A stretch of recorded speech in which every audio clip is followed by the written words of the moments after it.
Ahsan H মনসুরকে Bangladesh ব্যাংকের নতুন governor করার সিদ্ধান্ত নিয়েছে সরকার। আজ মঙ্গলবার এ বিষয়ে প্রজ্ঞাপন জারি হতে পারে। তিনি সাবেক গভর্নর আব্দুর রউফ তালুকদারের স্থলাভিষিক্ত হবেন। ব্যাংকিং বিভাগ সূত্র থেকে এ তথ্য নিশ্চিত করা হয়েছে। তবে এর আগে গভর্নরের বয়স সংক্রান্ত আইনি শর্ত শিথিলের সিদ্ধান্ত নিতে হবে। এজন্য গভর্নরের জন্য নির্ধারিত বয়সসীমা তুলে দেওয়ার প্রস্তাব করা হয়েছে। বিদ্যমান আইন অনুসারে ৬৭ বছরের বেশি বয়সী কারোর গভর্নর হওয়ার সুযোগ নেই। এর আগে গত ৯ আগস্ট পদত্যাগ করেন সাবেক গভর্নর আব্দুর রউফ তালুকদার। তিনি তার ১ পৃষ্ঠার পদত্যাগপত্রটি আর্থিক প্রতিষ্ঠানের বিভাগের সচিব মো. আব্দুর রহমান খানের কাছে পাঠান। সেখানে তিনি পদত্যাগের জন্য ব্যক্তিগত অসুবিধার কথা উল্লেখ করেন। ড.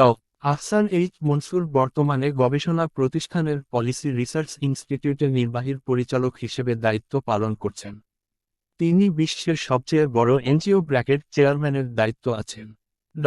আহসান এইচ মনসুর বর্ণাঢ্য কর্মজীবনের অধিকারী। তিনি ১৯৭৪ সালে